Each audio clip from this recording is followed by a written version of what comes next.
ఒకప్పుడు అనంతార్యుడు శిష్య పరిపాలనకై కేరళ దేశమునకు ప్రయాణం ప్రారంభించాడు. దారి భత్యము అంటే మార్గమధ్యంలో స్వీకరించడానికి ఆహారాన్ని మూట కట్టుకుని భాగవతులతో బయలుదేరి మిట్ట మధ్యాహ్న వేళ ఒక కాలువ వద్ద విడితి చేసి స్నాన సంధ్యాదులు పూర్తి చేసుకుని ఆహారపు మూట విప్పగా అందులో చీమల గుంపు కనిపించింది. వెంటనే అనంతాళ్వార్ వారికి శ్రీ కులశేఖరాళ్వార్ రాసిన మాటలు గుర్తుకు వస్తాయి.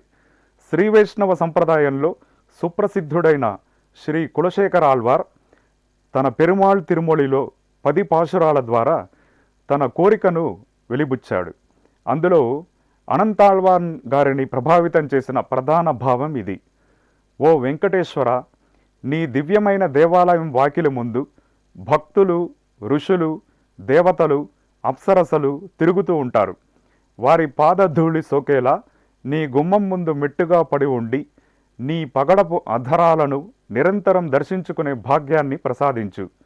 దీనివల్లే తిరుమల గర్భాలయ గడపను కులశేఖరపడి అని పిలుస్తారు. ఇదే క్రమంలో ఆయన మరికొన్ని కోరికలు కోరుకుంటారు. కానాయి పెడప్పేనే, ఆ కొండపై ఒక అడవిగా లేదా చెట్టుగా ఉండాలి. కులశేఖర ఆళ్వారులు మున్నగవారు ఏ జీవిగానైనా తిరుమల దివ్యక్షేత్రంలో పుట్టుకను కోరుకున్నారు.